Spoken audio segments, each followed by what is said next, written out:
योगाभ्यासाच्या जोरावर राजे केव्हाही मृत्यूस आमंत्रण देऊ शकत होते, पण योगातील ही अवस्था कवींना अद्याप प्राप्त झालेली नव्हती. कवी ही राजांपुढील समस्या होती.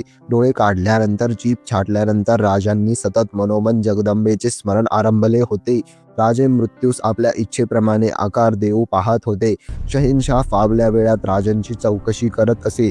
सर्व बक्षी लोकांना तोच प्रश्न, संभाजी गर्दन झुकवण्यास राजी झाला आहे का, त्याची अपेक्षा फोल ठरत असे.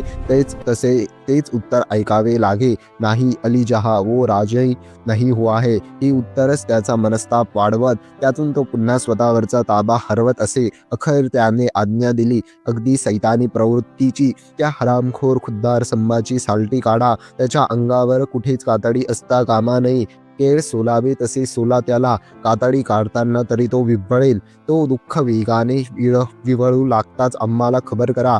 आम्ही खुदबखुद त्याचे विव्हळणे ऐकणार आहोत. तो विव्हळलेला ऐकून मग त्याला जीवदान देऊ, त्याच्यावर दया दाखवू, त्याला दवापाणी देऊ, पण तो एकदा तरी आमच्या पुढ्यात विव्हळला पाहिजे. जा, तो विव्हळेपर्यंत त्याची कातडी सोला. पुष्कभर सांगण्यास या सूर्यकिरणाचे चटके बसू लागल्यावर तरी विव्हळेल, उसासा टाकेल. आता अंगावरील कातडी हिरवून घ्यायची होती, म्हणून राजांना औरंगजेबाची आज्ञा सांगण्यात आली. राजांना सूचना मिळाली. योगाभ्यासाच्या जोरावर राजांनी आपला देह बधीर बनवला. औरंगजेबाचे मन जन्मजातच संशयी होते.